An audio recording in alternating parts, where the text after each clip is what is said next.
Assalamualaikum warahmatullahi wabarakatuh. Waalaikumsalam warahmatullahi wabarakatuh, Ustaz. Waalaikumsalam warahmatullahi wabarakatuh. Boleh Bu ya? Waalaikumsalam warahmatullahi wabarakatuh, Ustaz. Ya, kita mulai, Ustaz. Bismillah, alhamdulillah, wassalatu wassalamu ala rasulillah wa ala alihi wa ashabihi wa mawalah. Wa asyhadu an la ilaha illallah wahdahu la syarika lah. Wa asyhadu anna Muhammadan abduhu wa rasuluh. Ya ayyuhalladzina amanu taqullaha haqqa tuqatih wa la tamutunna illa wa antum muslimun. Segala puji bagi Allah Subhanahu wa taala Rabbul alamin, dan salawat serta salam semoga senantiasa tercurahkan kepada Nabi kita Muhammad al-Amin, salawatullahi wa salamuhu alaihi wa ala alihi wa ashabihi ajma'in. Kita bersyukur kepada Allah Subhanahu wa ta'ala pada pagi hari ini kita masih bisa berkumpul, berjumpa kembali melalui media Zoom untuk belajar menuntut ilmu agama Allah Subhanahu wa ta'ala, agar kita bisa menyempurnakan ibadah kita kepada Allah Subhanahu wa ta'ala, agar kita merasa mantap ketika beribadah kepada Allah Subhanahu wa ta'ala, tidak ada was-was dalam diri kita, karena apa yang kita lakukan ini berdasarkan apa yang kita pelajari dari hadis-hadis atau ayat Allah Subhanahu wa ta'ala yang dijelaskan oleh para ulama. Pada pagi hari ini kita masih di dalam pembahasan berwudu. Pada pertemuan yang lalu kita membahas tentang pembatal wudu, ya, seperti contohnya yaitu sesuatu yang keluar dari dua jalan. Ya, ada sesuatu yang keluar dari dua jalan, entah itu angin atau benda-benda atau cairan, maka ini menyebabkan batal wudu. Kemudian yang kedua adalah keluarnya mani, madhi, ataupun wadi. Dan yang ketiga, tidur pulas sampai hilang kesadaran. Kemudian yang keempat, hilangnya kesadaran karena mabuk ataupun pingsan dan juga gila. Yang kelima, yaitu menyentuh kemaluan tanpa penghalang. Ya, menyentuh kemaluan tanpa penghalang. Kemudian yang keenam yaitu memakan daging unta. Kemudian di sana ada beberapa hal, ya, ada beberapa hal yang diperbincangkan oleh para ulama. Apakah ini termasuk pembatal wudu atau tidak? Ya, apakah ini termasuk pembatal wudu atau tidak? Maka beliau mengatakan, Syekh Abu Malik Kamal di sini beliau mengatakan, umurun la tangkudul wudu. Ada beberapa perkara yang tidak membatalkan wudu. Ukhtil muslimah, wahai saudariku muslimah, hunaka umurun yadhunnu ba'dun nasi annaha tangkudul wudu wa laysat binaqidah inda taqiqi. Karena ada beberapa perkara yang sebagian orang mengiranya ini adalah pembatal wudu, padahal dia bukanlah pembatal wudu, ya, sesuai dengan tahqiq, ya, sesuai dengan penelitian para ulama yang rajih ini adalah tidak membatalkan wudu. Apa itu? Yang pertama adalah laki-laki menyentuh perempuan tanpa penghalang, ya, yaitu yang pertama adalah lamsul mar'ati lirrajuli biduni ha'ilin. Lamsul mar'ati lirrajuli. Karena ini pembahasan tentang wanita, maka ini sebenarnya yang diterjemahkan yang di buku ini kebalik, ya. Yang diterjemahkan di buku itu kebalik. Jadi kalau di kitab aslinya disebutkan lamsul mar'ati lirrajuli, yaitu seorang wanita menyentuh laki-laki, ya, seorang wanita menyentuh laki-laki tanpa ada penghalang, gitu ya. Tapi kalau di buku terjemahnya disebutkan laki-laki menyentuh perempuan, maka ini kebalik, karena pembahasan kita di dalam buku ini yaitu tentang perempuan. Jadi yang benar terjemahnya adalah perempuan menyentuh laki-laki tanpa penghalang. Maka pertanyaannya, apakah ini membatalkan wudu atau tidak? Dalil yang sering digunakan, ya, dalil yang sering digunakan, ini kemarin kayaknya sudah sedikit ya. Dalil yang biasa digunakan adalah dalam surat Al-Maidah ya, aula mastumun nisa falam tajidu ma'an fatayammamu. Jadi ketika tidak aula mastumun nisa, jadi kata la masa itu diperbincangkan oleh para ulama. Adapun Abdullah ibnu Abbasin radhiyallahu anhu menafsirkan masa atau masa itu artinya adalah jima, ya. Jadi aula mastumun nisa yaitu laki-laki yang bergaul dengan istrinya, maka ini tentu mengharuskan dia bukan cuma berwudu tapi apa? Tapi harus mandi. Baik. Nah, kalau seseorang telah berhubungan dengan istrinya, kemudian dia tidak mendapatkan air untuk mandi, maka dia boleh tayamum, gitu ya. Maka dia boleh tayamum. Jadi yang dimaksud dengan la masa di sini adalah mandi la masa di sini adalah jima, ya, bukan hanya sekedar menyentuh tangan misalkan seperti ini, ya. Bukan seperti itu, tapi la masa di sini artinya adalah jima. Dan juga dalam hadis Ibunda Aisyah radhiyallahu anha, jadi ceritanya Ibunda Aisyah pernah menyentuh kaki Nabi Shallallahu Alaihi Wasallam ketika itu beliau dalam keadaan sholat, ya. Jadi Ibunda Aisyah menyentuh kaki Nabi Shallallahu Alaihi Wasallam. Baik.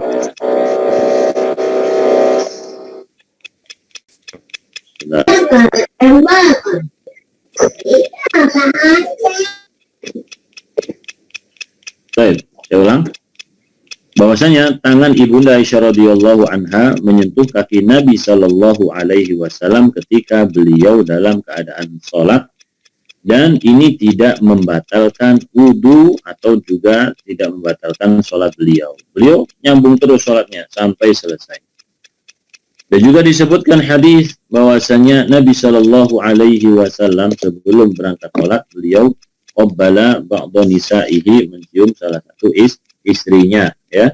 Maka ini menunjukkan bahwasanya menyentuh wanita ini tidaklah membatalkan wudu. Adapun yang disebutkan dalam Syafi'iyah, dalam mazhab Syafi'iyah, bahwasanya salah satu pembatal wudu itu adalah menyentuh wanita ajnabi, ya. Lamsur rajulil mar'atal ajnabiyata min ghairi ha'ilin, katanya, ya. Jadi salah satu pembatal wudu dalam mazhab Syafi'iyah, seorang laki-laki menyentuh perempuan, maka dua-duanya batal, laki-lakinya atau perempuannya.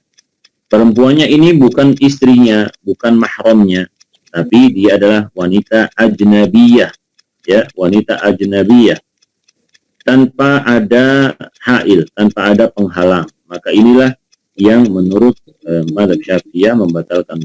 Tapi dalilnya, ya, Allah alam, dalilnya sama dengan apa yang tadi kita bacakan dan sangat jauh, ya, jauh kalau seseorang itu tiba-tiba menyentuh seorang wanita yang bukan istrinya, tiba-tiba disentuh, gitu ya. Maka ini sesuatu yang jauh, ya, yang sangat tidak mungkin dilakukan oleh orang yang ingin sholat, ya, yang tidak mungkin dilakukan. Dan juga lafaz la mastumun nisa ini ada unsur kesengajaan, jadi nggak mungkin seorang laki-laki yang ingin sholat tapi dia menyengaja menyentuh wanita yang bukan mahramnya. Apalagi kita tahu bahwasanya menyentuh wanita yang bukan mahram ini adalah suatu dosa, ya, suatu dosa. Laki-laki menyentuh wanita atau wanita menyentuh laki-laki yang bukan mahramnya, ini adalah salah satu dosa, ya. Sebagaimana Rasulullah Shallallahu Alaihi Wasallam mengatakan, la ayyut'ana ra'si ahadikum, la ayyut'ana ra'su ahadikum bihadidatin, ya, bihadidatin ahwanu alaihi min ayyamassa yadam ra'atin, ya. Seseorang kepalanya ditusuk dengan besi, itu lebih ringan daripada untuk wanita yang bukan mahramnya, ya. Jadi laki-laki ataupun perempuan menyentuh lawan jenis, ini adalah suatu kesalahan. Maka tidak boleh misalkan mentang-mentang teman kantor kemudian bebas salaman, pegang tangan misalkan, maka ini tidak dibenarkan, ya, tidak dibenarkan. Baik, yang kedua yaitu khurujud dam. Maksud saja yang kedua ya. Kalau nggak salah yang pertama kemarin sudah kita baca. Yang kedua yaitu khurujud dami min ghairil makhrajil mu'tad. Darah keluar dari tempat yang tidak biasa. Sawa'un kana bijurhin aw hijamatin wa sawa'un kana qalilan aw katsira. Luka, ya, kita terluka, kemudian keluar darahnya. Maka apakah luka itu menyebabkan wudunya batal? Maka jawabnya tidak. Atau kita habis wudu, kemudian kita dibekam, tentu darah kita keluar dari tempat yang dibekam, maka ini juga tidak membatalkan wudu. Entah itu darahnya keluar sedikit, cuma 1 tetes, atau yang keluar banyak sampai mengalir atau menggumpal, maka ini semua tidak membatalkan wudu, ya, tidak membatalkan wudu. Baik. Sebagai akhrajal Bukhari ta'liqan, Imam Al-Bukhari menyatakan secara mu'allaq, ya, dan disambung oleh Ibnu Abi Syaibah dengan sanad yang sahih dari Hasan Al-Basri. Beliau mengatakan, mazalal muslimuna yusalluna fi jirahatihim. Kaum muslimin itu senantiasa sholat dengan luka-luka mereka, ya. Ini di zaman peperangan, di zaman jihad bersama Rasulullah Shallallahu Alaihi Wasallam, kaum muslimin banyak mendapatkan luka, entah itu luka di tangan, di kaki, di kepala atau di tubuh bagian manapun. Maka luka-luka tersebut, ya, keluar darahnya. Tapi Nabi Muhammadin Sallallahu Alaihi Wasallam tidak pernah mengatakan kepada mereka, kalau kamu keluar darahnya maka batal wudumu. Tidak, ya. Maka ini adalah salah satu kemudahan dari Allah Subhanahu Wa Taala, ya, dan juga Rasulullah Sallallahu Alaihi Wasallam. Jadi kalau seseorang habis wudu atau juga misalkan ya apa, komedo, ya, jerawat misalkan, ada jerawat, jerawatnya matang, habis wudu kemudian pakai baju kita ngaca, ternyata ada jerawatnya, kita gemes nih misalkan nih, kemudian dipencet, ketika dipencet keluar darahnya, nah ini tidak membatalkan wudunya, tidak membatalkan wudunya. Meskipun sebagian ulama di sana mengatakan ada yang mengatakan wudunya batal, ya, wudunya batal. Tapi yang benar adalah tidak. Baik, wa qala al-Bukhari, dan Imam Bukhari mengatakan, wa asara Ibnu Umar radhiyallahu anhu bathratan wa kharaja minha ad-damu falam yatawadda.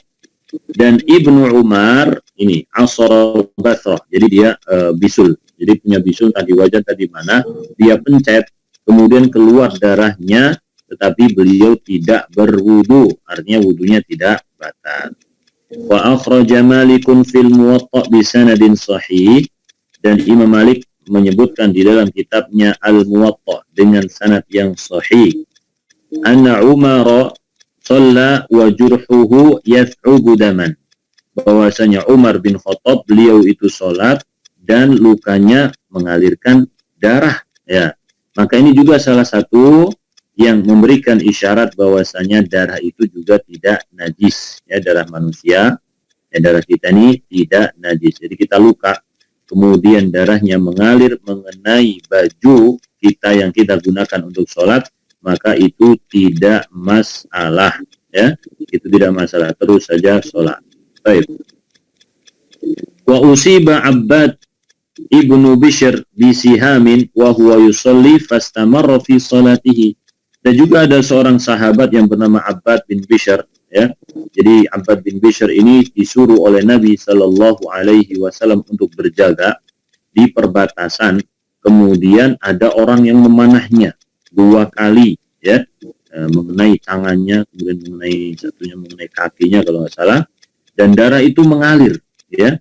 Dia nggak berhenti sholatnya, dia terus sholat untuk Allah Subhanahu Wa Taala. Setelah dia menyelesaikan surat yang ingin dia baca, kemudian dia selesai dan salam, baru dia yang bangunin teman satunya, dibangunin, ya, dan ngasih tahu ini terkena panah. Maka temannya bertanya, kenapa kamu gak bangunin aku? Ya, kenapa kamu gak bangunin aku? Iya, aku tadi sedang sholat membaca suatu surat, aku gak mau memutus surat yang aku sedang baca. Masya Allah. Ya, ini betapa cintanya para sahabat kepada sholat dan cintanya para sahabat dengan membaca Al-Quranul Karim sampai luka panah itu tidak membuat dia berhenti dari sholat untuk Allah Subhanahu wa ta'ala. Baik. Ya, jadi banyak sekali di sini dalil yang menjelaskan bahwasanya para sahabat radhiyallahu anhum dalam keadaan terluka mereka tetap sholat, ya. Wa ma'lumun anna nabiyya sallallahu alaihi wasallam qad ittala'a 'ala dzalika wa lam yunkir 'alaihi al-istimrara fi sholati ba'da khurujid dami. Dan telah diketahui bahwasanya Nabi Shallallahu Alaihi Wasallam melihat semua itu. Nabi mengetahui kondisi para sahabat yang keluar darahnya dari luka-luka mereka. Tetapi beliau tidak mengingkari satupun, tidak ada hadis satupun yang menyebutkan bahwasanya Rasulullah Shallallahu Alaihi Wasallam mengingkari sahabat yang ada lukanya, ya, lukanya keluar darah. Tidak ada sama sekali, ya. Walau kana damu naqidan la bayyana dzalika lahu. Seandainya darah itu membatalkan wudu, tentu Nabi Shallallahu Alaihi Wasallam akan apa? Menjelaskannya, ya. Nah, menjelaskan untuk sahabat yang apa namanya terjadi seperti itu. Waliman ma'ahu fitil kal ghazwah, dan juga menjelaskan secara umum untuk orang-orang yang ikut perang, ya. Barang siapa nanti yang terluka, misalkan, ya, barang siapa nanti yang terluka kemudian keluar darahnya, maka wudunya batal. Tidak ada yang seperti itu sama sekali. Ya, padahal yang terluka dari kalangan para sahabat begitu apa? Begitu banyak. Wa ta'khirul bayani an waqtil hajati la yajuz. Ya, kemudian ada kaidah fiqhiyah, ya, ini penting kaidah fiqhiyah ini, ta'khirul bayan, yaitu menunda penjelasan dari waktu yang dibutuhkan tidak boleh. Ini kaidah fiqhiyah namanya, ya. Ini biasa dihafalkan untuk istilahnya suatu prinsip, ya, suatu prinsip ini ta'khirul bayan, yaitu menunda penjelasan ketika dibutuhkan, ini tidak boleh, ya. Jadi memotong penjelasan atau enggak dikasih tahu sampai orang itu melanggar, ini enggak boleh, ya. Nah, kalau ada suatu penjelasan yang harus dijelaskan, disebutkan secara lengkap, maka ketika itu harus disebutkan, tidak boleh ditunda. Baik, insyaallah jelas. Yang ketiga, yang tidak membatalkan wudu adalah muntah, ya, al-qai wa nahwuhu, muntah atau yang sejenisnya. Jadi muntah, isi perutnya makanan yang sudah dia makan ini keluar. Nah, apakah ini membatalkan wudu? Jawabnya tidak, tetapi disunahkan untuk berwudu. Wa qad ruwiyat ahaditsu fi annahu yanqudul wudu lakinnaha dhaifah. Ada beberapa hadis yang diriwayatkan tentang hal ini, ya, yang menyebutkan bahwasanya muntah itu menyebabkan wudunya batal, tapi ternyata hadisnya dhaif, ya. Hadis tentang muntah itu membatalkan wudu statusnya adalah dhaif. La tasluhu lil ihtijaji, tidak patut untuk dijadikan dalil. Walidha dhahaba katsirun minal muhaqqiqina ila annal qai'a la yanqudul wudu. Oleh karena itu, kebanyakan para ulama yang meneliti mengatakan bahwasanya muntah ini tidak membatalkan wudu. Ini adalah mazhab Asy-Syafi'i, ya, mazhab Syafi'i, dan juga dikuatkan oleh Ibnu Taimiyah rahimahullahu taala. Baik, jadi muntah tidak membatalkan wudu, ya. Dan disebutkan dalam hadis Abu Darda. Abu Darda mengatakan, anna Rasulullah sallallahu alaihi wasallam qa'a fa aftara fatawaddo'a. Bahwasanya Rasulullah sallallahu alaihi wasallam muntah. Beliau pernah muntah, kemudian beliau dalam keadaan puasa, akhirnya beliau nggak puasa, ya. Beliau buka, beliau makan, dan beliau kemudian berwudu. Ini adalah perbuatan beliau Shallallahu Alaihi Wasallam. Maka para ulama tidak mengambil setiap perbuatan Nabi Shallallahu Alaihi Wasallam itu dihukumi sebagai pembatal atau sesuatu yang wajib, gitu ya. Tetapi kurang lebih apa yang beliau lakukan itu adalah sesuatu anjuran, ya, sesuatu apa yang dianjurkan. Jadi tidak membatalkan wudu. Jadi misalkan kita ini sudah berwudu, kemudian kita mual, ya, kemudian mungkin ibu-ibu yang sedang hamil, dia sudah wudu, kemudian ketika ingin sholat dia mual, kemudian sampai muntah-muntah, ya, kemudian muntah-muntah, maka cukup kumur-kumur saja untuk membersihkan mulutnya.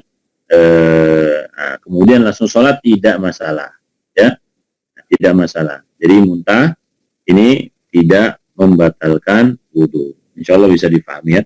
Kita sesuatu yang ini kita baca singkat-singkat saja biar lebih banyak kita dapatnya. Baik. Kemudian yang keempat adalah syakkal mutawaddi'u fil hadathi. Orang yang sudah berwudu kemudian ragu-ragu apakah dia tadi sudah kentut atau belum, ya.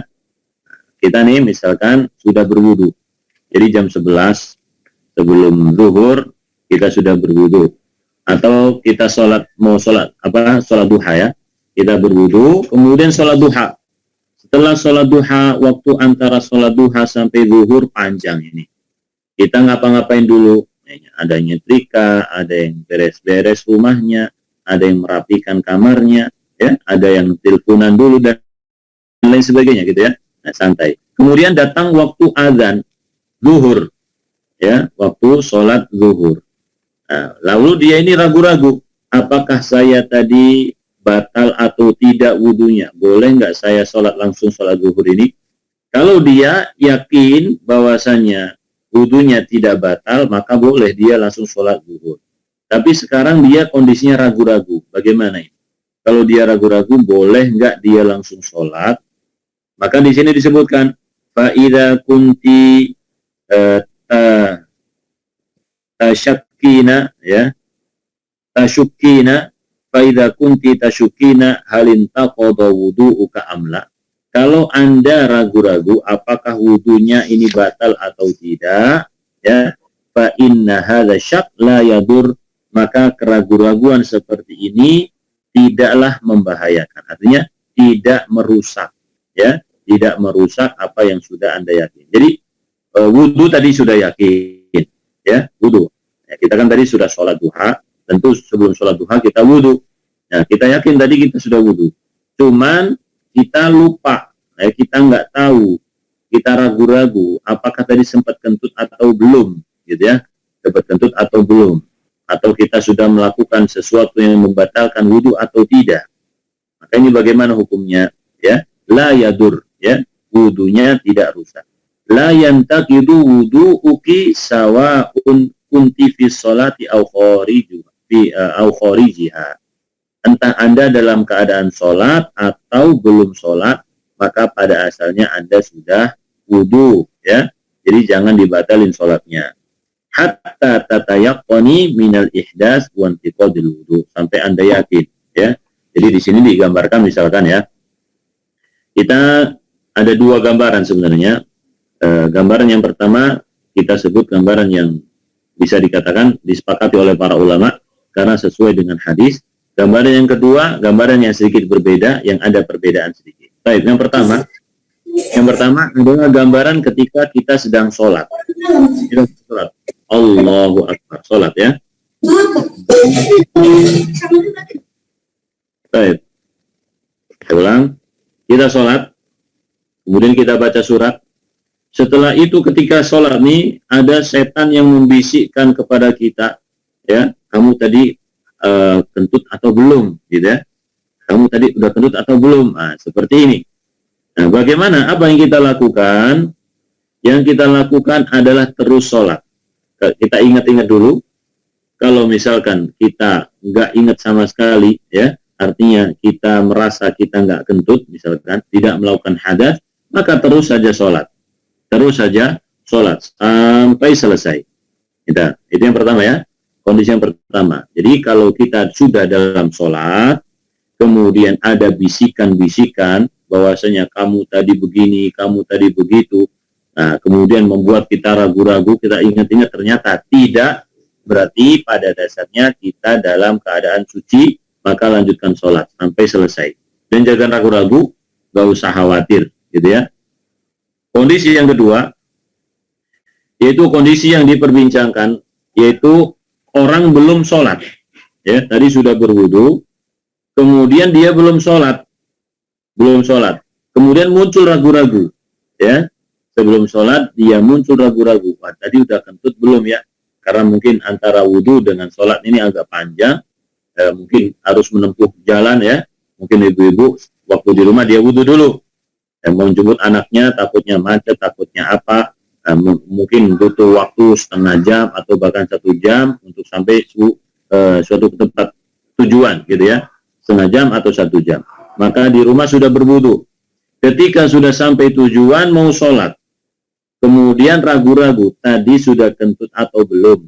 Nah, ini yang diperbincangkan. Kalau yang disebutkan oleh Abu Malik di sini tadi adalah udah hilangkan keraguan, ya, hilangkan keraguan. Silahkan sholat dan yakinlah bahwasanya Anda dalam keadaan suci, ya, karena di rumah tadi sudah bersuci, gitu. Kemudian setelah itu ada waktu sholat, anu sholat saja. Ya, silakan sholat tanpa menghiraukan keraguan-raguan tersebut. Adapun Imam Malik rahimahullahu taala menyebutkan kalau belum sholat ya maka harus berwudu. Kenapa beliau mengatakan seperti itu? Karena yang yakin adalah wudu sebelum sholat gitu ya. Yang yakin adalah setiap orang mau sholat itu harus berwudu terlebih dahulu.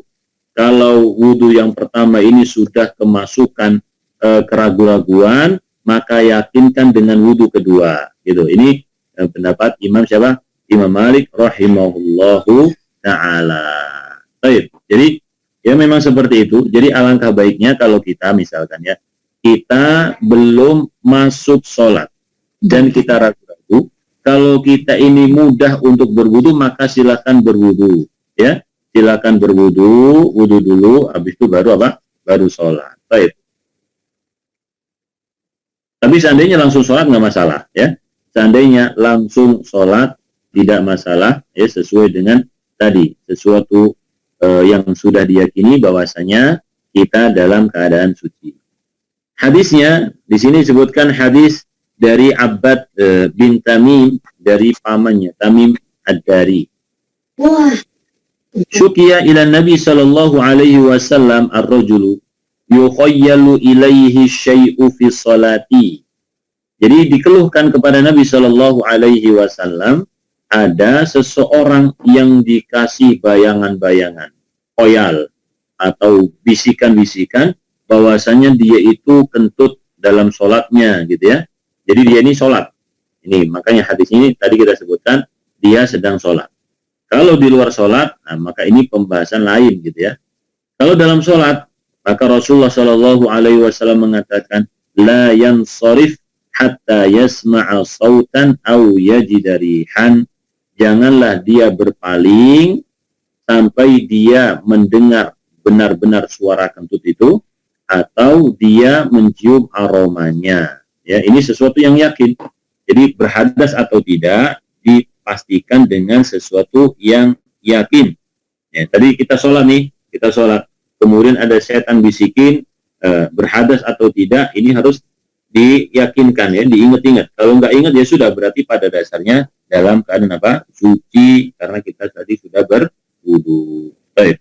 Kalau belum jelas nanti silakan ditanyakan kembali di tab mungkin ya. Yang kelima adalah al-qahqahah, yaitu tertawa terbahak-bahak ya, tertawa terbahak-bahak fi sholati ketika sholat. Jadi kita sholat, kemudian kita melihat sesuatu yang lucu atau mendengar atau teringat sesuatu yang lucu, tiba-tiba ketawa sendiri, ya. Nah, kita normal ya, bukan orang gila atau apa, tidak. Tapi kita normal, kemudian kita mengingat sesuatu yang lucu atau melihat tingkah anak kita yang lucu, kemudian kita tertawa, ya. Atau mendengar suatu ucapan yang lucu, kemudian kita tertawa. Bagaimana kondisi sholat dan wudunya? Baik. Adapun sholatnya, maka ini sholatnya batal, ya. Sholatnya batal dengan tertawa terbahak-bahak, mengeluarkan suara, maka sholatnya batal. Lalu bagaimana dengan wudunya? Maka di sini jelaskan, la tangkudul wudu. Jadi terbahak-bahak ini tidak membatalkan wudu. Lidha'fid dalilil waridi fi hadza.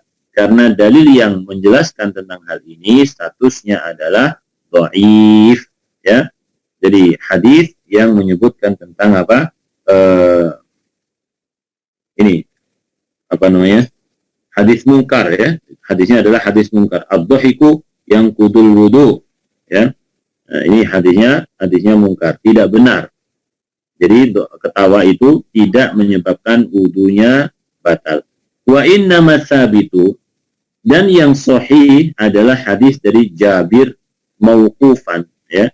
Hadis atau ucapan Jabir bin Abdullah bahwasanya dia ditanya tentang seseorang yang tertawa ketika sholat. Ada orang sholat kemudian tertawa terbahak-bahak. Maka Jabir mengatakan yu'idus sholata wala yu'idul wudu'a wa bihi qala al-jumhur. Ya, dia mengulangi sholat, artinya sholatnya batal dan tidak mengulangi wudu, dan ini adalah pendapat jumhur ulama, ya. Saya ulang, kalau orang ketawa terbahak-bahak maka sholatnya batal, tetapi wudunya tidak batal.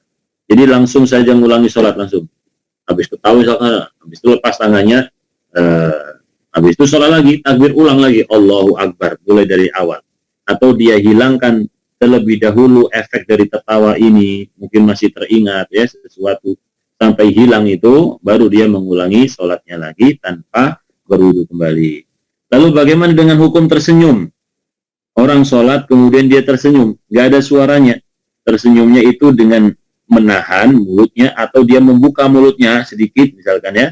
Bagaimana hukum orang sholat yang seperti ini? Jawabnya, sholatnya tidak batal, ya. Sholatnya tidak batal kalau cuma tersenyum. Baik. Kemudian yang berikutnya yaitu memandikan jenazah. Taghsilul maitah, memandikan jenazah. Fala yasihu dalilun ala anna taghsilal maitati yang kudu wudu'aki. Tidak ada dalil yang sahih yang menyebutkan tentang memandikan jenazah itu membatalkan wudu, ya. Tetapi ada dalil yang menyebutkan sunnah saja, ya. Waqad warada ma yadullu ala istihbabil wudu wal ghusli liman ghasala maitan kama sayati. Insyaallah nanti dijelaskan tentang apa namanya ini ketika membahas tentang jenazah, ya. Insyaallah apakah orang yang memandikan jenazah itu wajib mandi atau wajib berwudu, ya. Tapi di sini sudah kita sebutkan yaitu sunnah saja, ya. Sunnah berwudu tapi tidak membatalkan wudu. Tidak membatalkan wudu. Baik. Ini 5 hal, ya, 5 hal yang dianggap sebagai membatalkan wudu tetapi tidak membatalkan wudu.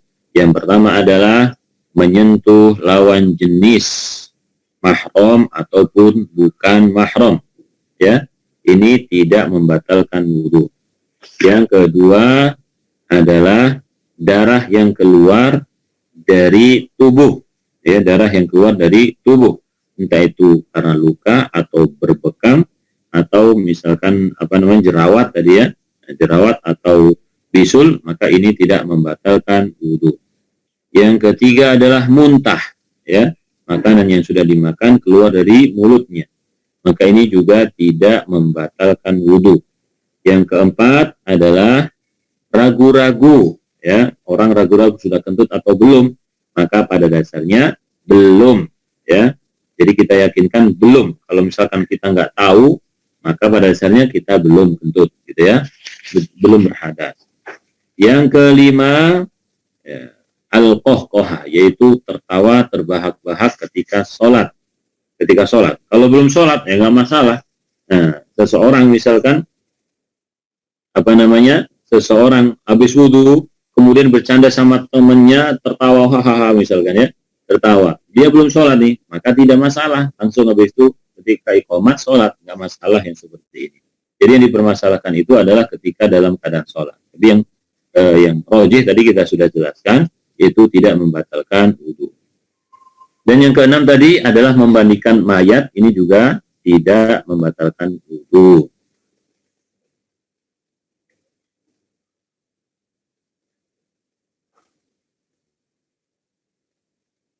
Baik.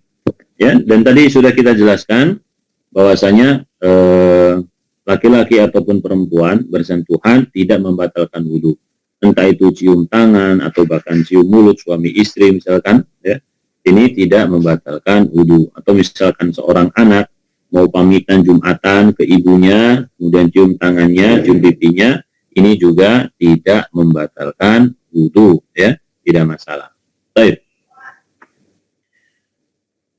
Kemudian di sini ada pembahasan ma yajibu lahul wudu. Nah, ini yang ma yajibu lahul wudu, ma yahrumu 'alal muhditsi. Artinya sesuatu yang wajib wudu dulu sebelum melakukannya, ya. Sesuatu yang hendak kita lakukan, ya, sesuatu yang hendak kita lakukan tapi syaratnya harus wudu dulu. Apa ini? Maka di dalam pendapat Abu Malik, ya, cuma satu amalan yang disyaratkan berwudu, yaitu sholat, ya. Yang diwajibkan untuk berwudu cuma apa? Cuman sholat saja. Adapun yang lain tidak. Beliau mengatakan, ukhtil muslimah, wahai saudariku muslimah, yajibu alaikil wudu'a idza aradtis sholah, sawa'un kanat fardhan au nafilatan au janazatan. Ya, wahai ukhti muslimah, wajib bagimu untuk sholat, ya. Apabila engkau ingin sholat, entah itu sholat fardu atau sholat sunnah atau sholat jenazah, maka wajib berwudu, ya. Wajib berwudu, sholat sunnah, sholat jenazah atau sholat wajib. Baik, pertanyaannya, kalau sujud sahwi bagaimana? Kalau sujud sahwi bagaimana? Maka sebagian besar para ulama juga menyebutkan sujud sahwi ini seperti sholat, ya, dia wajib berwudu, ya. Tapi wallahu a'lam bishawab, yang rajih tidak, ya, karena sujud sahwi ini tidak seperti sholat. Dia hanya salah satu bagian sholat saja, yaitu bersujud saja, ya. Maka wallahu a'lam bishawab, ini tidak diwajibkan untuk berwudu. Baik, saya ulang. Jadi yang wajib berwudu ini sholat. Allah subhanahu wa ta'ala mengatakan, ya ayyuhalladzina amanu idza qumtum ilas salati faghsilu wujuhakum, dan seterusnya. Wahai orang-orang yang beriman, apabila kalian ingin sholat, kalian ingin mengerjakan sholat, maka cucilah wajah kalian dan tangan kalian sampai siku, dan usaplah kepala kalian, dan cucilah kaki kalian sampai mata kaki, ya. Jadi ini perintah yang sangat jelas, ya, di dalam Al-Quran untuk berwudu sebelum sholat. Dan juga Nabi Shallallahu Alaihi Wasallam mengatakan, la yaqbalullahu sholatan bi ghairi tuhurin. Allah tidak menerima sholat tanpa ada bersuci. Allah tidak menerima sholat tanpa bersuci, ya. Ini ayat dan juga hadis yang sangat jelas menjelaskan bahwasanya orang kalau sholat, kalau mau sholat harus bersuci dulu, bersuci dari hadas kecil atau bersuci dari hadas besar. Baik, faidah. Ya, beliau mengatakan faidah. Ada dua perkara, la yajibu lahumal wudu, dua perkara yang tidak diwajibkan berwudu. Kalau di sini disebutkan catatan, ya, halaman 33. Ada dua perkara yang tidak diwajibkan wudu. Apa itu? Hunaka amrani yujibu ba'dul ulama'il wudu'a li ajlihima. Di sana ada dua perkara. Sebagian ulama mewajibkan berwudu untuk melakukannya. Lakin fi hadzal ijab nazar, ya. Akan tetapi kewajiban ini perlu ditinjau kembali, ya. Pendapat yang mengatakan wajib ini perlu ditinjau kembali. Artinya apa? Ini ada khilaf, ya. Adapun sholat nggak ada khilaf, ya. Kalau orang mau sholat itu sepakat para ulama, ya, mereka mengatakan harus wudu dulu. Tapi kalau ini dua perkara ini ada perbedaan pendapat, ya, ada perbedaan pendapat. Dan mayoritas ulama mengatakan wajib. Yang pertama adalah at-tawafu bil Ka'bati. Yang pertama adalah tawaf di Ka'bah. Tawaf. Kita sering atau pernah melakukan tawaf di Ka'bah ketika haji ataupun umroh. Maka bagaimana statusnya kalau kita itu masuk masjid dalam keadaan belum berwudu, belum bersuci, ya? Kemudian kita langsung tawaf, apakah tawaf kita itu sah atau tidak? Abu Malik mengatakan, lam naqif ala dalilin sahihin sarihin yulzimu ta'ifina bil wudu. Kami belum menemukan dalil yang sahih, yang sharih. Apa itu sharih? Sharih itu jelas, ya. Kami belum menemukan dalil yang jelas, yang sahih, yang mengharuskan orang-orang yang tawaf itu berwudu. Contoh dalil yang sharih itu apa sih? Yang sharih itu contohnya tadi ayat, ya ayyuhalladzina amanu idza qumtum ila sholati faghsilu wujuhakum. Wahai orang-orang beriman, kalau kalian sholat, maka cucilah wajah kalian. Ini jelas, ya. Ini sangat jelas memerintahkan apa? Memerintahkan wudu. Dan juga dalam hadis juga, la yaqbalullahu sholatan bi ghairi tuhurin. Allah tidak menerima sholat tanpa berwudu, tanpa suci. Ini juga sangat jelas, ya. Jadi Abu Malik mengatakan saya belum menemukan dalil yang jelas dan juga sahih, ya, yang mewajibkan orang yang tawaf itu berwudu. Wa qad kanat a'dadun minal muslimina la yuhsihim illallah yatufuna ala ahdi Rasulillah sallallahu alaihi wasallam.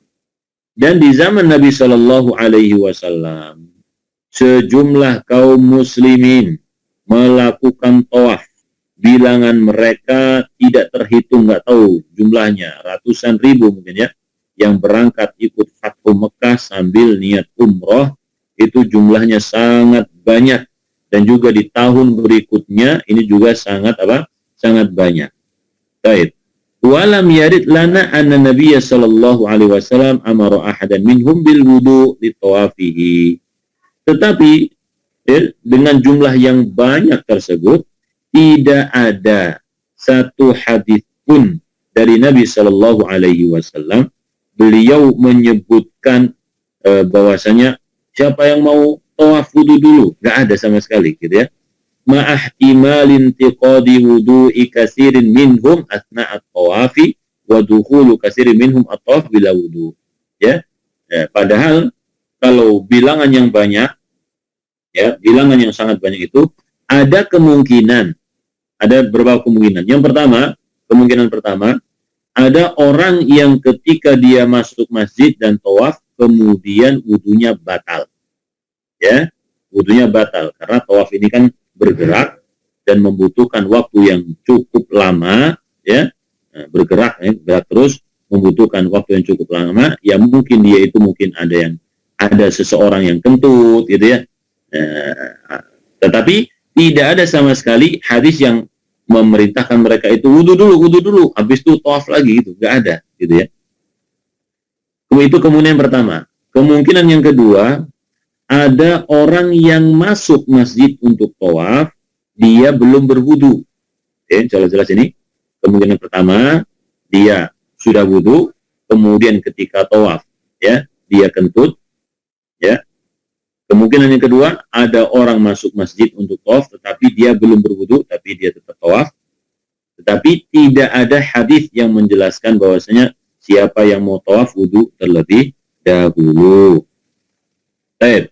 Wa khassatan fi tilkal ayyam allati yashtaddu fiha az-ziham ka tawafil qudum wal ifadah. Terlebih lagi ya, khususnya pada hari itu, ya, hari bersama Nabi sallallahu alaihi wasallam, ya, haji wada', misalkan haji wada', yang dimana manusia itu sangatlah ramai, macet, ramai, ya. Nah, dalam tawaf qudum atau tawaf ifadah. Tawaf qudum itu tawaf yang pertama kali kita lakukan. Adapun ifadah ini, ya, ini rukun, ya, rukun haji. Falamma lam yarid dalilun ala ijabil wudu' lit tawaf wa laysa hunaka ijma'un min ahli ilmi ala wujubi ma'al ihtiyaj ila dhalik dalla ala adamil wujub. Ya.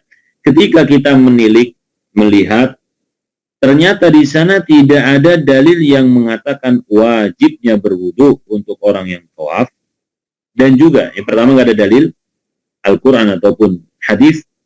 Yang kedua, tidak ada ijma' juga. Yang ketiga, ya, tadi nggak ada dalil Al-Quran, nggak ada dalil Sunnah, dan juga nggak ada dalil ijma', ya, bahwasanya orang yang tawaf harus wudu. Ya, maka beliau mengatakan apa?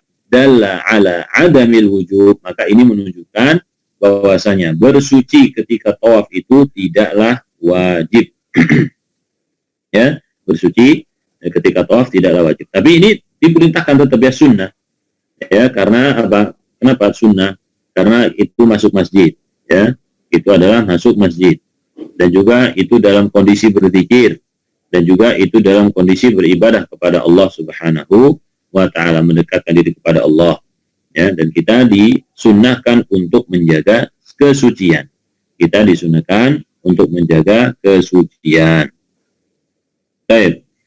Dan juga salah satu dalil yang menunjukkan tidak wajibnya juga adalah dalam ibadah umroh atau haji ini, bayi seorang anak, ya, seorang anak bayi yang dia tidak tahu cara wudu, ya, tidak bisa berwudu dan juga tidak bisa niat wudu, ini sah, gitu ya. Ini anak kecil ini adalah sah hajinya, gitu.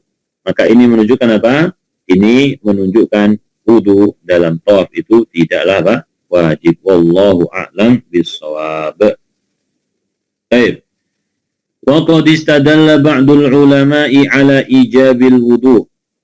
Sebagian ulama berdalil atas wajibnya berwudu untuk orang yang tawaf itu dengan hadis, ya, yaitu yang diriwayatkan oleh Ibnu Abbasin dari Nabi sallallahu alaihi wasallam. Beliau mengatakan, at-tawafu bil baiti salatun illa anna Allah ahabaha fihil kalam.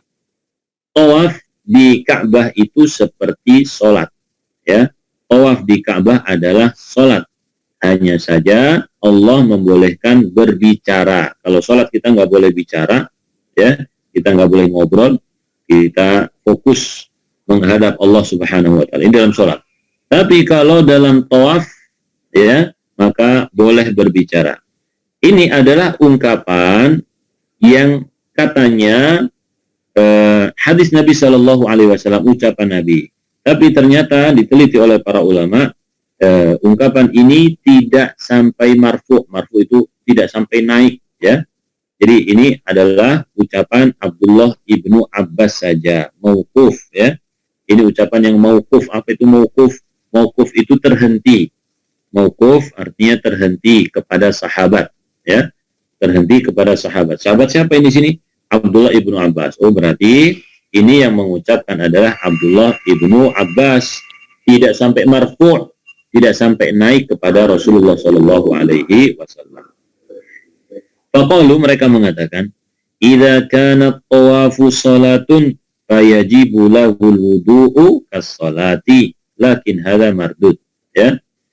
Mereka yang menjadikan hadis tersebut sebagai dalil wajibnya berwudu sebelum tawaf mengatakan apa? Kalau tawaf itu adalah salat, maka wajib dia berwudu terlebih dahulu. Seperti dia ingin mengerjakan salat, maka wajib berwudu, ya.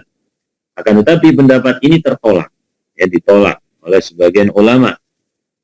Baik, kenapa ditolak?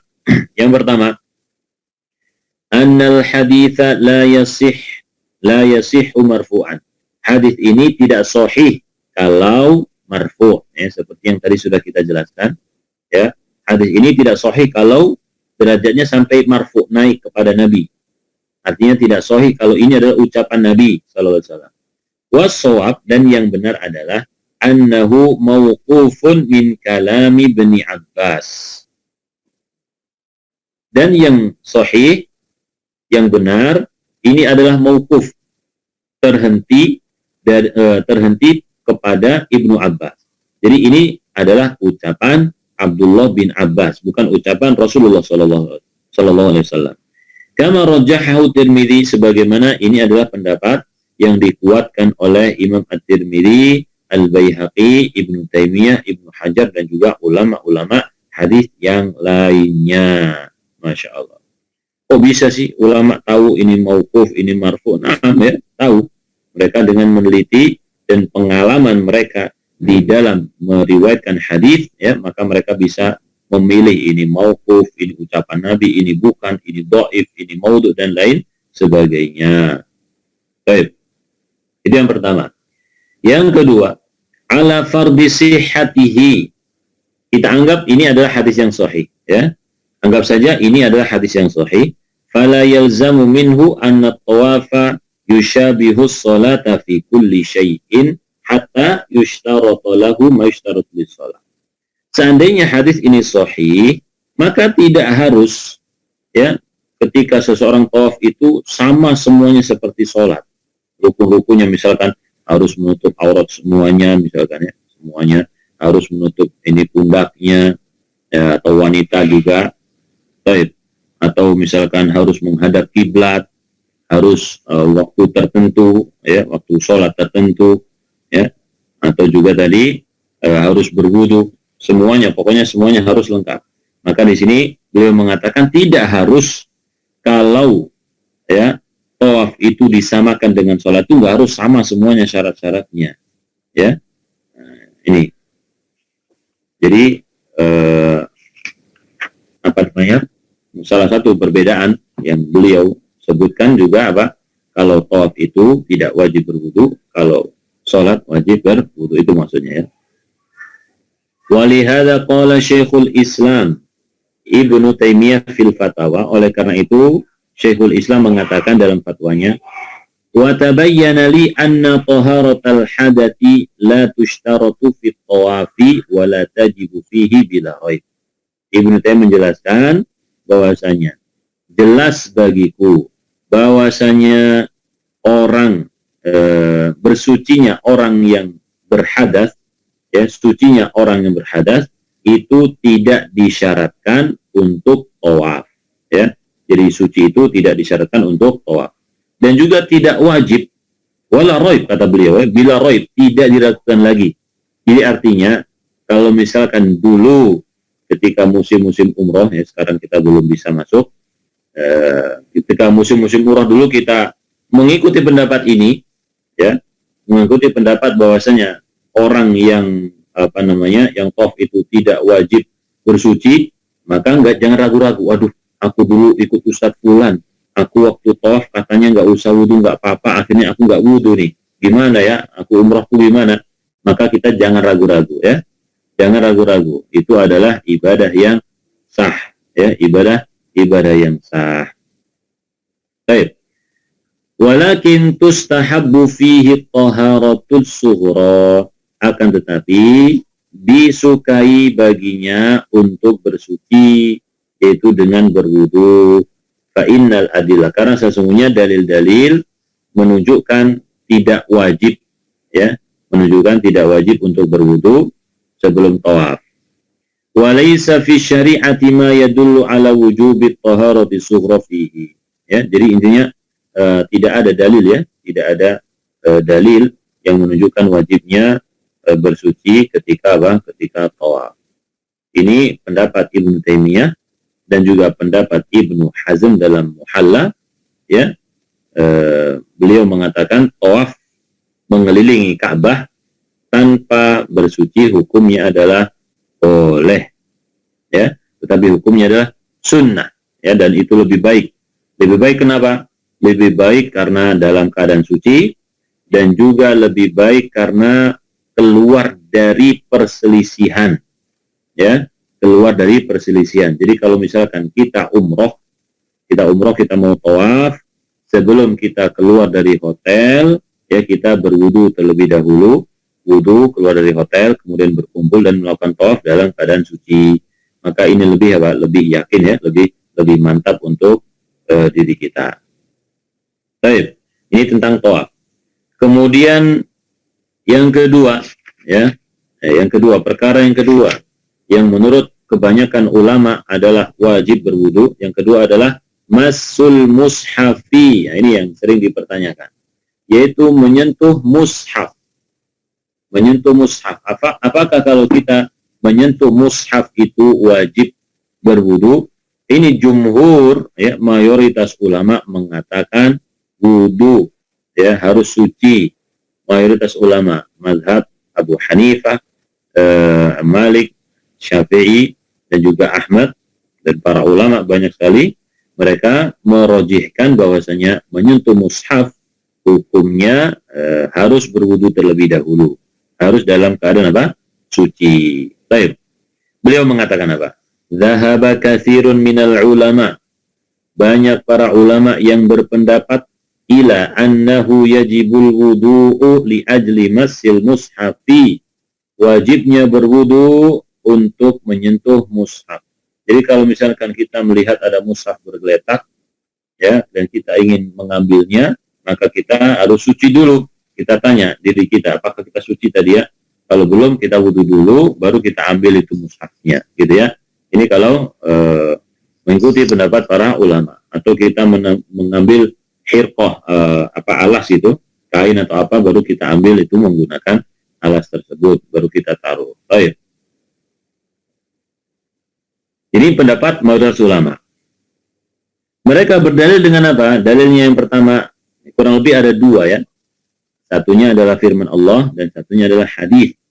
Yang pertama adalah firman Allah, la yamassuhu illal mutahharun. Tidak menyentuhnya kecuali orang yang suci. Yang suci. Ini sering ditulis di sampul-sampul mushaf yang lama itu, ya. Sampul mushaf yang lama ini ada tulisan itu, la yamassuhu illal mutahharun. Tidak menyentuhnya kecuali yang suci. Baik. Ulama yang berpendapat dengan pendapat ini, mereka mengartikan bahwasanya la yamassuhu, tidak menyentuhnya, artinya tidak boleh menyentuhnya, illal mutahharun, kecuali orang-orang yang suci. Suci dari hadas kecil ataupun hadas besar, gitu, ya, maksudnya. Ini dalil mayoritas ulama menggunakan dalil ini. Tapi Imam Malik tidak menggunakan dalil ini, ya. Imam Malik tidak menggunakan dalil ini. Karena Imam Malik apa? Imam Malik mentafsirkan ayat ini, ya, dilihat secara lengkap. Dilihat secara lengkap. Apa itu? Nih, kita baca di sini, kita baca dulu. Wal jawabu an hadza, dan jawaban dari pendapat ini, bi anna dhamira fi qoulihi ta'ala, bahwasanya kata ganti. Artinya kata ganti kalau dalam bahasa kita itu nya, gitu, ya. Pulpennya, miliknya, gitu, ya. Ini nya itu misalkan ini buku. Ini buku siapa? Oh, ini bukumu. Nah, mu itu artinya kata ganti. Bukunya, nya kata ganti juga, gitu, ya. Nah, kalau bahasa Arab, bu, anta, ta, misalkan, ya. Kita buka pakai ka. Kita buka artinya kitabmu, ya. Yamassuhu, menyentuhnya. Hu di sini artinya apa? Nya kembali kepada Al-Qur'an. Baik. A'idun 'alal kitabil maknun alladhi fis sama. Jadi menyentuhnya, nya ini apa? Kembali kepada kitab yang disembunyikan, yang ada di langit sana, yang disimpan oleh Allah Subhanahu wa ta'ala, ya. Wal mutahharun, adapun al mutahharun, humul malaikatu, mereka ini adalah malaikat. Al-mutahharun adalah para malaikat. Kama dhahaba ilaihi aktsarul mufassirin. Sebagaimana ini adalah pendapat mayoritas ahli tafsir. Jadi makna al-mutahharun artinya adalah malaikat. Jadi ada istilah yang harus kita pahami, yaitu pertama, sebagaimana ini dijelaskan oleh Syekh Al-Albani rahimahullah, al-mutahharun sama al-mutatahhirun. Al-mutahharun sama al-mutatahhirun. Al-mutahharun adalah orang yang disucikan, ya, yang sudah dibersihkan oleh Allah Subhanahu wa taala, tidak berhadas. Kalau al-mutatahhirun ini dengan upayanya mensucikan diri, membersihkan diri, mutatahhirin. Innallaha yuhibbut tawwabina wa yuhibbul mutatahhirin. Allah mencintai orang yang bertaubat dan juga orang yang bersuci, menjaga kesuciannya. Dan juga dalam surah At-Taubah, fihi rijalun yuhibbuna ayyatatahharu. Di dalam masjid tersebut ada orang-orang yang senang mensucikan diri, membersihkan diri, ya. Jadi ada kata mutahharun sama mutatahhirun. Kalau mutahharun ini Allah yang memberikan kesucian untuknya, ini para malaikat. Adapun mutatahhirun adalah orang yang bersuci, ya, adalah orang yang bersuci, menjaga kesucian dirinya. Adapun lafaz ayat ini adalah mutahharun. Berarti ini adalah malaikat, bukan manusia yang berhadas kemudian dia menjaga kesuciannya. Ya, ini adalah pendapat aktsarul mufassirin, mayoritas ahli tafsir. Baik, ayat lengkapnya Pak. Innahu laqur'anun karim. Itu adalah Al-Qur'an yang mulia. Fi kitabim maknun, di dalam kitab yang tersimpan. La yamassuhu illal mutahharun, tidak menyentuhnya kecuali orang-orang yang disucikan. Ya, siapa yang disucikan? Malaikat. Sebagaimana di dalam surat Abasa. Dalam surat Abasa disebutkan fi suhufim mukarramah, di lembaran-lembaran yang mulia, marfu'atin mutahharah, yang tinggi dan juga suci, ya. Lembaran mulia yang tinggi dan suci. Apa ini? Itu tadi Lauhul Mahfuz, ya. Lauhul Mahfuz. Jadi yang tinggi, yang suci dan juga disimpan, tidak menyentuhnya kecuali para malaikat. Bi aidi safarah, ya, dengan tangan-tangan safarah, yaitu para malaikat yang diperintahkan oleh Allah kemana, ya, terserah Allah Subhanahu wa taala. Kiramim bararah, malaikat yang mulia dan juga berbakti. Baik, jadi konteks dalam la yamassuhu ilal mutahharun ini bukan berkaitan tentang manusia, tetapi berkaitan dengan siapa? Para malaikat. Baik. Kemudian dalil yang kedua yang digunakan oleh para ulama, yaitu untuk mewajibkan berwudu. Wastadallu kadzalika bihadits la yamassul qur'ana illa tahir. Tidak menyentuh Al-Quran kecuali orang yang tahir, yang suci. Tahir ini sifat yang tetap, ya, sifat yang tetap. Artinya sifat yang tidak berubah, ya, sifat tetap dan juga tidak berubah. Maka tahir ini yang cocok adalah, ya, untuk orang yang tidak berhadas, gitu, ya. Orang yang tidak tidak najis, tahir di sini orang yang tidak tidak najis. Nah, seorang muslim, ya, dia adalah orang yang suci secara akidahnya. Suci secara akidahnya.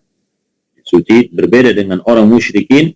Disebutkan oleh Allah Subhanahu wa taala, innamal musyrikuna najasun. Orang musyrikin itu adalah orang yang najis, gitu, ya. Orang musyrikin adalah najis. Najis secara secara akidah. Adapun secara tangan, misalkan apakah tangannya najis? Ya, apakah tangannya najis? Kita katakan tidak. Nah, dalilnya mana? Nabi Shallallahu Alaihi Wasallam pernah minum, ya. Jadi ada orang tua wanita, dia memiliki air minum. Jadi di sekedupnya itu ada air minum. Dia mengambilkan untuk Nabi, dan tentu ketika mengambilkan ini tangannya juga masuk ke air tersebut, gitu, ya. Maka Nabi Shallallahu Alaihi Wasallam tetap meminumnya. Baik.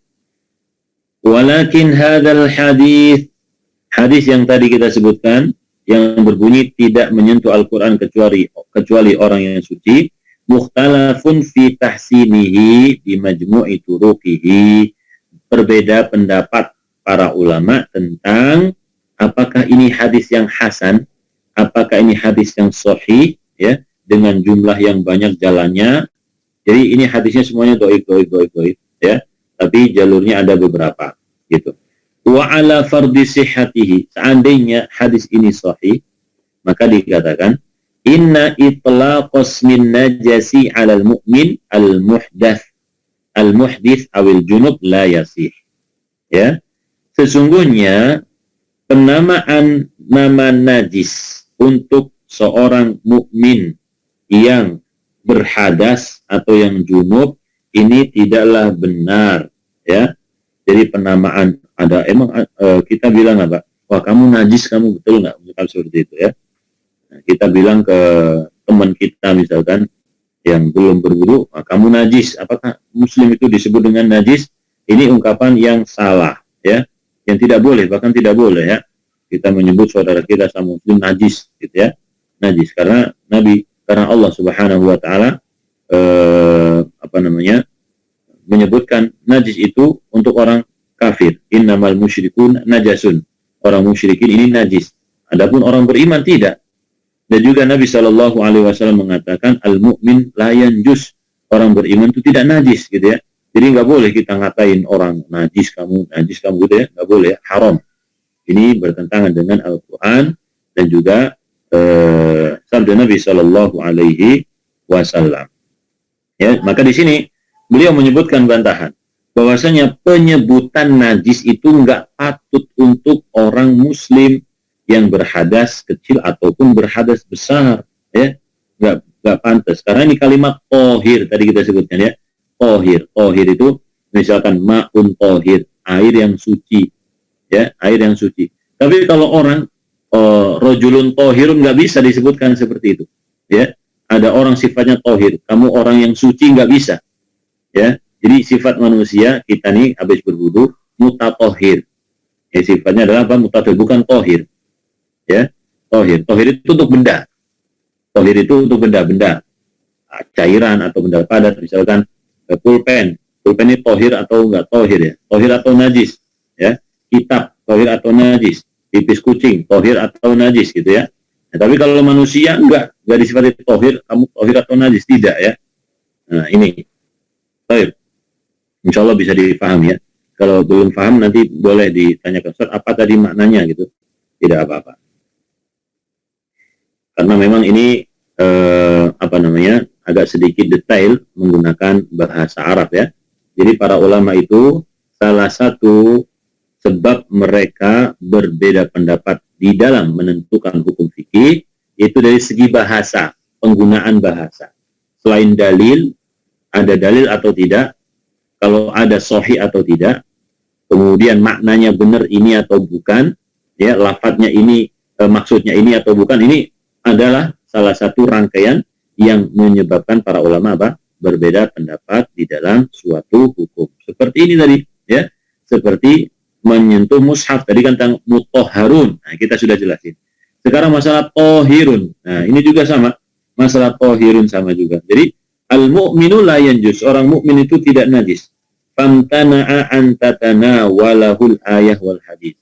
Maka enggak, seorang mukmin itu tidak, manusia tidak dimasukkan dalam ayat la yamassul mutahharun dan juga tidak masuk dalam hadis tadi la yamassul Quran illa tohirun. Ya, seorang mukmin tidak masuk dalam atas dan juga yang bawah tadi, ya, dalam Al-Quran ataupun hadisnya tadi.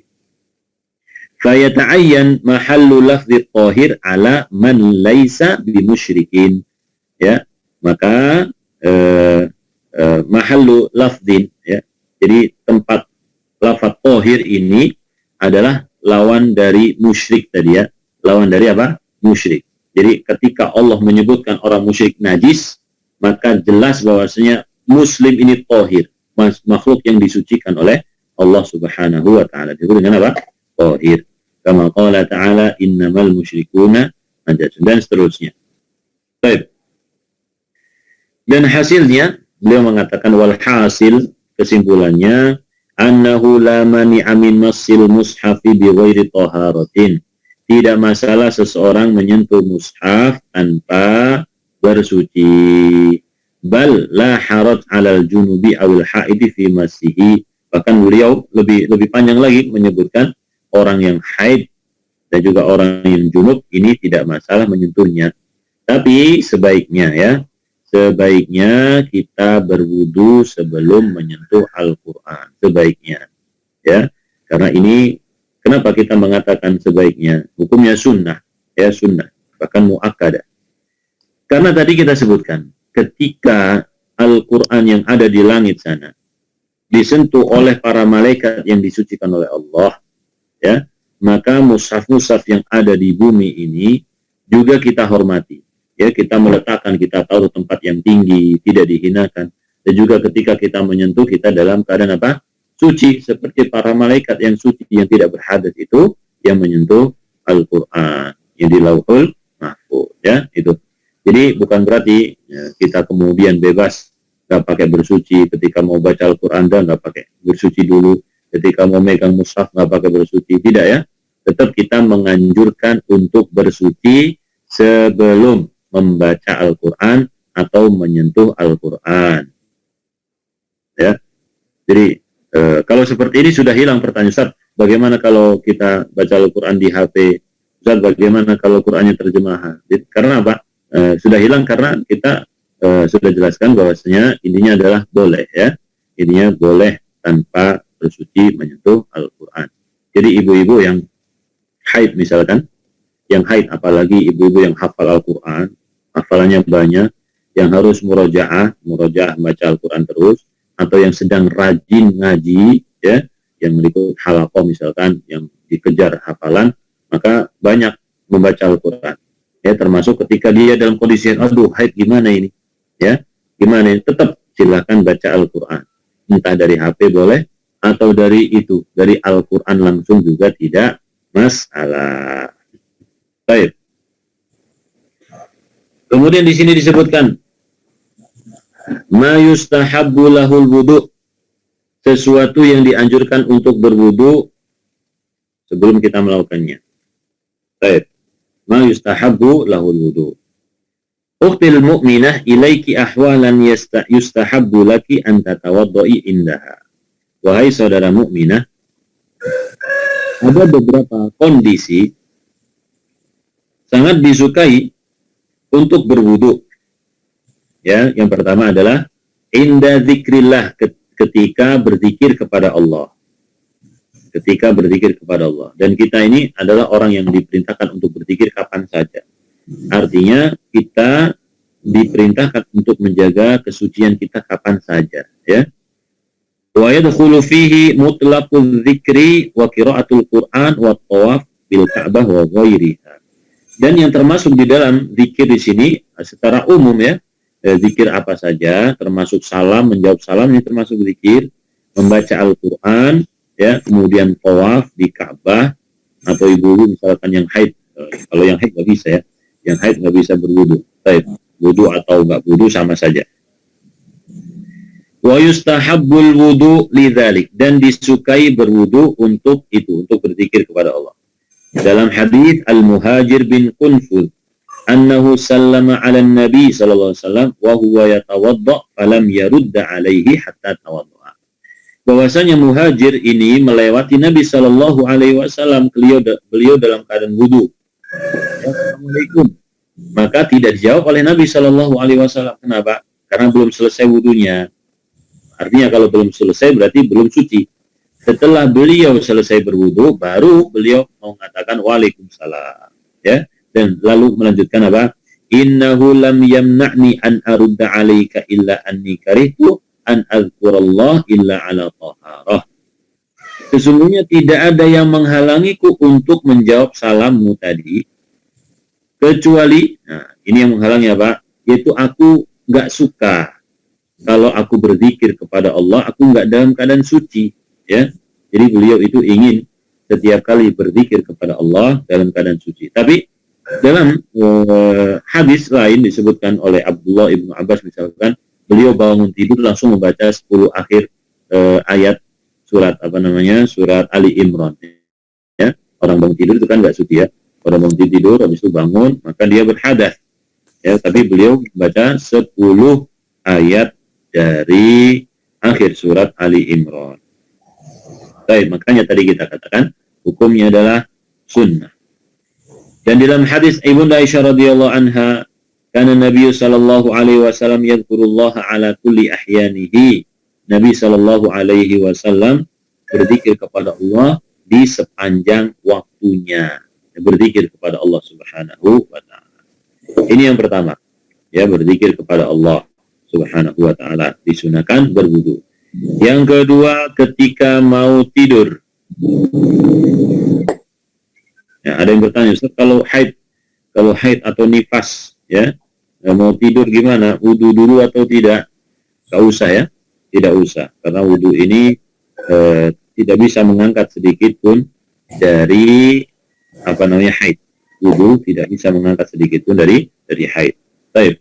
Kalau junub orang mau mandi itu sunahnya wudu dulu. Bahkan orang nanti disebutkan ya, orang mau tidur saja, meskipun dia junub, disunahkan untuk berwudu. Jadi sebelum tidur berwudu terlebih dahulu. Dari Al-Bara' ibnu Azib radhiyallahu anhu qala Nabi sallallahu alaihi wasallam, "Idza ataita marja'aka fatawadda wudu'aka lis-shalah." Kalau kamu ingin mendatangi tempat tidurmu, mau tidur, maka berwudulah seperti kamu mau sholat. Tsumma taji' ala shiqqikal ayman, kemudian berbaringlah sebelah kanan, ya, berbaring sebelah kanan, dan berdoalah Allahumma aslamtu nafsi ilaika wajhtu wajhi ilaika, dan seterusnya. Kalau kita dalam keadaan berwudu, kemudian membaca doa ini, kemudian mati, ya, maka kita mati dalam keadaan fitrah, ya, mati dalam keadaan fitrah. Berwudu sebelum tidur, dan ketika tidur kita mulai dengan menghadap kanan dan berdoa kepada Allah Subhanahu wa taala dengan doa tawakal. Ini doa tawakal isinya. Jadi isinya doa ini adalah doa tawakal penuh kepada Allah Subhanahu wa taala. Kemudian kita mati ketika tidur itu, maka mati dalam keadaan fitrah, masuk surga Allah Subhanahu wa taala. Baik. Yang ketiga. Yang pertama tadi apa? Yang pertama berzikir kepada Allah, yang kedua sebelum tidur, yang ketiga lil junubi idza arada al akla aw syurba aw an-nauma aw muawadat al jima'. Orang junub, ya, laki-laki atau perempuan, suami atau istri, junub, kemudian dia lapar. Nah, dia lapar atau haus, ya, aduh aku mau makan, aku mau minum, ya, atau ingin mengulang kembali, ya, misalkan tiduran, kemudian ingin mengulang kembali, maka ini diperintahkan untuk berwudu. Ini hukumnya adalah sunnah, bukan wajib, ya. Ini hukumnya adalah sunnah, berwudu. Ya, berwudu ini salah satu fungsinya adalah menjaga kebersihan, memastikan diri kita ini ketika megang makanan, ketika minum, ini dalam keadaan dalam keadaan bersih. Baik, dan juga berwudu ini mengembalikan semangat yang asalnya seseorang itu mungkin panas, ya, atau juga kotor. Ya, maka ini bisa mengembalikan semangatnya lagi. Fa'an Aisyah radhiyallahu anha qala, dari Aisyah beliau mengatakan, kana Nabi alaihi wasallam idza kana junuban fa arada ay ya'kula aw yanam yatawadda'a wudu'ahu lis-shalah. Nabi sallallahu alaihi wasallam apabila beliau dalam kondisi junub, kemudian beliau ingin makan atau tidur, ya, ingin makan atau tidur, beliau berwudu terlebih dahulu, ya. Jadi ini disebutkan tidak langsung letak, ya, tetapi berwudu terlebih dahulu. Ya, kita lihat, masya Allah, ya, kondisi rumah Nabi Shallallahu Alaihi Wasallam sangat memudahkan, di mana zaman dahulu itu lantainya lantai tanah, gitu ya, lantai tanah. Beliau pipis di suatu bejana yang ada di ujung, di pojok rumahnya, pipisnya di situ. kemudian wudunya juga di situ, ya, di kamar itu juga, sholatnya juga di situ. Gitu. Ini sangat memudahkan. Artinya kalau misalkan ibu-ibu atau siapa aja bangun rumah kemudian kamar mandi di dalam, itu tidak masalah ya. Ini tidak masalah. Memang permasalahan zaman sekarang itu kamar mandi mengeluarkan aroma ya. Kalau lama dipakai maka aromanya tidak sedap. Baik. Tapi pada dasarnya kalau satu kamar kemudian ada toiletnya itu lebih memudahkan. Tapi kalau misalkan kamar mandinya agak jauh, itu kadang keluar itu malas. Ya, mau keluar itu malas. Aduh, keluar dulu atau juga butuh pakai baju dulu dan lain sebagainya. Ini membuat kendala ya, kendala untuk menjalankan sunnah yang kita sebutkan tadi ini gitu. Ya. Tapi kalau misalkan ada toilet di dalam kamarnya, maka ini sangat mudah. Apa alasannya untuk tidak berwudu terlebih dahulu gitu ya? Nggak ada alasannya. Jadi kalau misalkan diberi kemudahan oleh Allah seperti itu, maka berwudulah terlebih dahulu sebelum makan minum dan juga sebelum tidur atau juga sebelum mengulangi hubungan suami istri. Baik.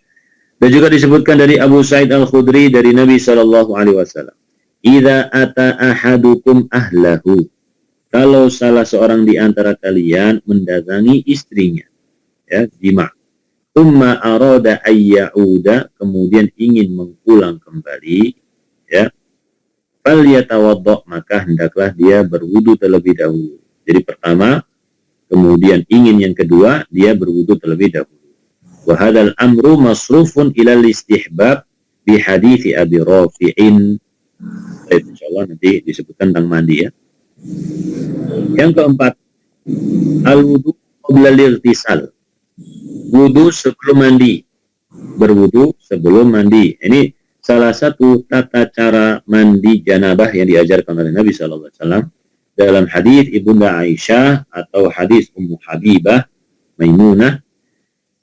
Beliau mengatakan apa? Kana Rasulullah sallallahu alaihi wasallam idza tasala minal janabati yabda'u fayaghsilu yadayhi thumma yufrighu bi yaminihi ala shimalihi fayaghsilu farjahu thumma yatawadda wudu'ahu lis-shalah. Baik.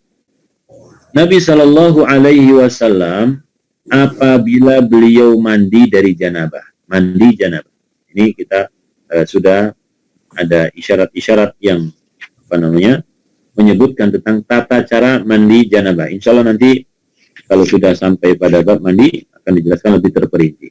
Baik, di sini sangat global, tapi sudah sangat mewakili ya. Ketika beliau mandi janabah, maka beliau mencuci tangannya dulu. Ya, cuci tangannya dulu. Kalau dulu kan nggak ada shower, nggak ada kran ya, jadi pakai ember, ada airnya dituang di tangan, habis itu cuci tangan.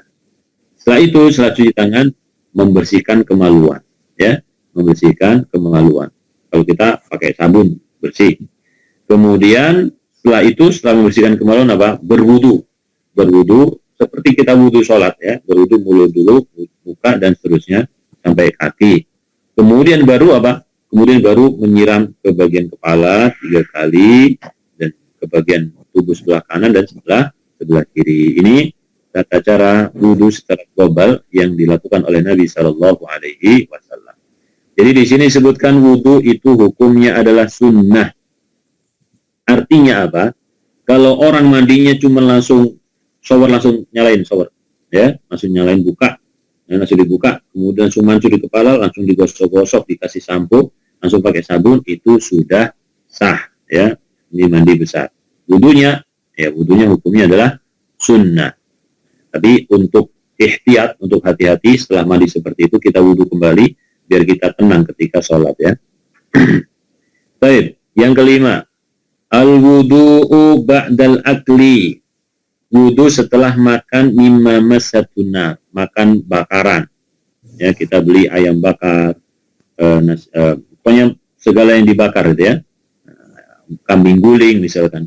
Kita dalam suatu acara misalkan. Sudah azan, perutnya sudah lapar tadi. Hidangannya baru datang. Nah, hidangannya ini ternyata bakaran gitu. Kita makan dulu biar nggak kepikiran ketika sholat, nggak khusyuk. Karena perutnya lapar, mikirin makanannya enak. Baik, kemudian kita pun makan. dari masakan yang dibakar tersebut. Maka di sini disebutkan apa? Nabi Shallallahu Alaihi Wasallam mengatakan, tawaddu'u mimma massatin nar. Berwudulah kalian dari sesuatu yang disentuh oleh api. Artinya masakan yang langsung kebakar api. Ini kalau kita memakannya dianjurkan untuk berwudu sebelum sholat. Perintah di sini menunjukkan sunnah karena ada hadis Amr bin Umayyah Ad-Damri yang mengatakan bahwasanya aku melihat Nabi Shallallahu Alaihi Wasallam menggigit ya kaki pundaknya kambing ya, kemudian dipanggil untuk sholat, datang waktu sholat, kemudian beliau qoma wa tarahal sikin, beliau berdiri dan meninggalkan pisaunya dan sholat dan tidak berwudu. Ya, kambing ini biasanya dimasak langsung dipanggang gitu ya. Kambing biasanya langsung dipanggang, ketika beliau makan, ya, kemudian ada panggilan sholat, lalu beliau berdiri dan ditaruh langsung sholat. Baik. Ini ketika tidak ada ta'alluq, ya, tidak ada keterkaitan hati dengan makanan, ini silakan langsung sholat. Tapi kalau hatinya masih ada keterkaitan, masih pengen makan ini, penasaran, makan dulu saja nggak apa-apa. Ya, makan dulu, baru kalau udah puas, udah nggak ada keterkaitan, maka silakan sholat. Nomor 6, tajdidul wudu likulli sholatin. Nomor 6 adalah memperbaharui wudu setiap kali sholat. Kita sholat zuhur, wudu dulu. Asar, wudu dulu. Maghrib, wudu dulu. Isya, wudu dulu. Ya, sekarang kita antara maghrib dengan isya waktunya pendek, ya kan? Nah, kita duduk di masjid, menunggu sholat isya. Kita nggak pakai wudu, nggak apa-apa sholat isya. Ya, sebelum maghrib kita wudu, sholat isya nggak pakai wudu, tidak apa-apa. Tapi kalau kita memperbaharui wudu untuk setiap kali sholat, maka ini lebih menenangkan, lebih afdol. Afdol kenapa? Karena orang wudu itu lebih bersemangat ya. Muka terkena air, tangan terkena air, lebih bersemangat gitu. Dan juga orang habis berwudu ini pahalanya wudu dapat gitu. Dan juga orang yang habis berwudu lebih bersih gitu ya. Lebih bersih. Maka lebih dianjurkan. Dalam hadis Buraidah, Nabi Shallallahu Alaihi Wasallam mengatakan, "Kana Nabi Shallallahu Alaihi Wasallam yatawaddau inda kulli salatin." Nabi Shallallahu Alaihi Wasallam itu biasa berwudu setiap kali sholat. Setiap kali sholat. Sholat zuhur, wudu dulu, asar, wudu dulu, dan seterusnya. Jadi wudu dulu semuanya ya. Falamma kana yaumal fathi, ketika di Fathu Mekah, beliau berwudu dan mengusap khufnya dan mengerjakan beberapa sholat dengan satu wudu. Maka dua-duanya boleh ya. Satu wudu untuk beberapa sholat boleh, silakan kalau nggak batal. Atau setiap sholat berwudu, maka ini lebih baik. Baik. Nomor 7. Al-wudu'u kullama hadatha naqidun. Ya, berwudu setiap kali batal wudunya. Artinya ini untuk menjaga wudu ya. Jadi ketika kita belum waktu masuk sholat, belum masuk waktu sholat, tapi kita adalah orang yang biasa menjaga kesucian. Kemudian ketika kita kentut, misalkan kamar mandi, berwudu, kemudian kita ingin sholat 2 rakaat. Nah, maka ini afdal. Ini seperti hadis Bilal ya. Bilal. Nabi Shallallahu Alaihi Wasallam ketika di surga masuk surga, beliau mendengar suara trompa Bilal. Lalu beliau bertanya kepada Bilal, ayyu amalin arja amalin amil tahu fil Islam. Amal apa sih yang kamu andalkan dalam agama Islam yang istimewa gitu ya, yang istimewa? Maka Bilal menyebutkan bahwasanya tidaklah aku berwudu di waktu malam ataupun siang, melainkan aku sholat dengan bilangan berapa saja. Baik.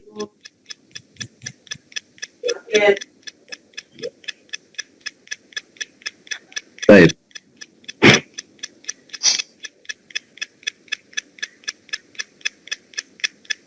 Kemudian, jadi di sini disebutkan wudu setiap kali berhadas ya, meskipun bukan untuk sholat fardu ataupun bukan untuk sholat sunnah. Tetapi sangat dianjurkan kalau kita sudah berwudu ya, dianjurkan untuk sholat sunnah 2 rakaat atau berapapun rakaatnya. Yang terakhir, al-wudu'u minal qai'i, berwudu karena kita muntah. Ini hukumnya sunnah. Berwudu karena kita muntah hukumnya adalah sunnah. Sebagaimana hadis Ma'dan dari Abu Darda bahwasanya Rasulullah Shallallahu Alaihi Wasallam muntah, kemudian beliau membatalkan puasanya dan beliau berwudu. Ya, ini sudah jelas insya Allah seperti itu kita sebutkan. Jadi intinya bahwasanya kita berwudu ini menjaga wudu untuk menjaga kesucian kita, menjaga kebersihan kita, dan juga menjaga kekhusyuan ibadah kita kepada Allah Subhanahu wa Ta'ala. Baik. Tapi di sini tidak disebutkan berwudu sebelum menyentuh mushaf gitu ya. Tapi ya, sudah kita sebutkan ketika menjelaskan menyentuh mushaf tadi, kita juga dianjurkan untuk berwudu atau menjaga kebersihan untuk menyentuh mushaf. Baik, wallahu a'lam bishawab. Mungkin ini yang bisa kita sampaikan pada pagi hari ini. Kita lanjutkan pada pertemuan berikutnya tentang al-mashu 'alal khuffaini wal khimar, yaitu mengusap kerudung, ya. Hukum mengusap sepatu dan kerudung. Insyaallah pada pertemuan berikutnya. Ada pertanyaan silakan. Assalamualaikum Ustadz. Waalaikumsalam warahmatullahi wabarakatuh. Mau tanya, kalau kita umroh itu kita tawaf ya, tadi katanya boleh tidak berwudu ya. Kemudian dengan seharusnya kan umroh, tawaf, sa'i itu kita dalam keadaan suci. Tapi tiba-tiba waktu sa'i itu timbul hal yang membatalkan wudu. Bagaimana itu Ustaz? Apakah kita wudu lagi atau bagaimana?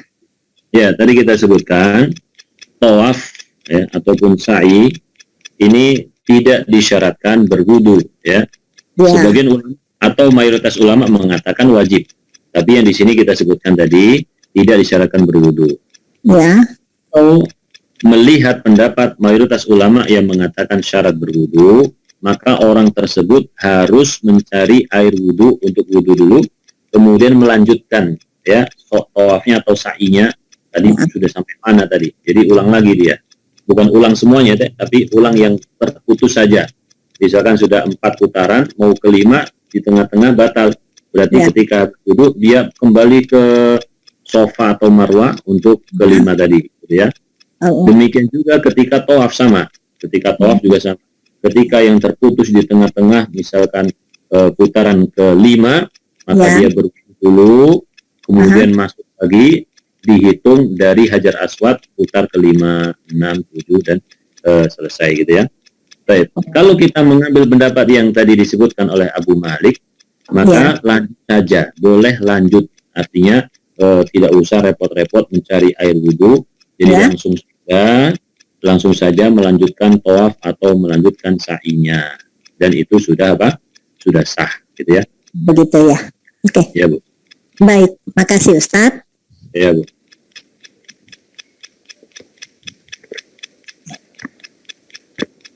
Baik, ini ada pertanyaan apa ini? Sama Ustadz, tapi masalahnya kalau kita tawaf bersentuhan dengan yang bukan mahram, itu gimana ininya? Itu tidak membatalkan ya. Tadi kita sebutkan ya. Kita sebutkan tadi kalau itu bukan mahram maka tidak membatalkan, karena ini lafadznya la masa, artinya adalah jima. Dan yang kedua, la masa ini ada unsur kesengajaan ya, ada unsur kesengajaan. Kalau tawaf kemudian kesenggol misalkan, tersentuh. Jadi la masa yang disebutkan oleh Imam Syafi'i itu pakai tangan ini, disentuh, dipegang, tiba-tiba dipegang seperti ini, dipegang. Ini yang batal. Tapi kalau tersentuh kulit dengan kulit seperti ini maka tidak. Gitu ya. Nah, dalam mazhab Syafi'i kalau tersentuh seperti ini misalkan, ini nggak masalah gitu. Baik, itu jadi ungkapan Imam Syafi'i. Beliau mengatakan dengan tangan. Mula masa antakuna bil yadi, kata beliau ya. di dalam ya, dalam beliau mengatakan apa? Fa ashbahatil mulamasatu an takuna bil yadi, ya, wal qublah ghairul janabah. Jadi yang mulamasa menurut beliau seandainya yang membatalkan wudu itu dengan tangan, bukan dengan seluruh kulit, bukan, tapi dengan apa? Dengan tangan saja. Kalau menyentuh dengan tangan berarti batal wudunya, seperti itu. Ya, tapi yang tadi kita sebutkan bahwasanya menyentuh tidak membatalkan wudu. Ini lebih bebas lagi, artinya bukan kita bebas menyentuh orang, bukan, ya. Artinya seandainya kemudian kita tawaf tersentuh gitu ya, tersenggol tangan kita atau kulit kita atau apa, maka ini tidak masalah, nggak usah dipikirkan. Lanjut saja, fokus beribadah kepada Allah, berzikir kepada Allah ketika tawaf tadi, insyaallah. Baik. Bagaimana saat tawaf dan sudah berwudu kemudian kalau tawaf kemungkinan bersentuhan, sama ya tadi ya. Nah, kemudian di sini ada pertanyaan apa ini tanyanya? Udah semua Ustaz, udah dijawab juga yang pertama juga. Baik. Ini ada pertanyaan tentang haid ini. Mungkin Anda jawab WA aja ini, ada WA nih. Baik, mungkin cukup dulu itu yang bisa kita sampaikan. Semoga Allah Subhanahu wa taala memberikan untuk kita ilmu yang bermanfaat, kemantapan di dalam beribadah kepada Allah, keyakinan, tidak ada was-was dalam beribadah kepada Allah. Dan tentu ilmu-ilmu seperti ini kita butuhkan, ya. Meskipun kita melihat banyak perbedaan para ulama, tetapi kalau kita sudah menerima atau mengikuti suatu ilmu dan kita yakin itu benar karena berdasarkan dalil Al-Quran dan Sunnah dan pemahaman para ulama, maka kita nggak usah ragu-ragu, gitu ya. Sampai kita meneliti atau belajar, entah dengan guru yang lain atau kita baca sendiri, kita bandingkan pendapat ini dengan pendapat yang lain, kita bandingkan. Ternyata pendapat yang selama ini kita anggap lemah, ya, pendapat yang selama ini kita ikuti, kita anggap lemah, pendapat yang lain kita anggap lebih kuat, maka nggak apa-apa berpindah, gitu ya. Nggak masalah, gitu, nggak masalah. Dalam hal masalah fikih, kecuali sesuatu yang pasti, yang ijma, ini nggak bisa berpindah. Misalkan dalam masalah hukum sholat, hukumnya wajib, kita habis itu belajar apa? Belajar sufi misalkan. Wah, sholat itu nggak wajib. Nah, ini bahaya kalau yang seperti ini tidak dibenarkan oleh siapapun, ya. Itu nanti jatuhnya kepada apa? Kesesatan. Tapi kalau masalah yang seperti ini, ya, kita melihat pendapat para ulama, kemudian kita berganti pendapat, ini nggak masalah. Baik, tetapi selama yang diikuti adalah pendapat yang berdasarkan dalil yang benar. Mungkin itu. Wassallallahu ala nabiyyina Muhammadin rabbana atina fid dunya hasanah wa fil akhirati hasanah wa qina adzabannar subhanakallahumma wa bihamdika asyhadu an la ilaha illa anta astaghfiruka wa atubu ilaik. Kurang lebihnya saya mohon maaf, ya, apabila ada salah kata atau kata-kata yang kurang baik ataupun sopan. Assalamualaikum warahmatullahi wabarakatuh. Waalaikumsalam warahmatullahi wabarakatuh. Assalamualaikum warahmatullahi wabarakatuh. Assalamualaikum.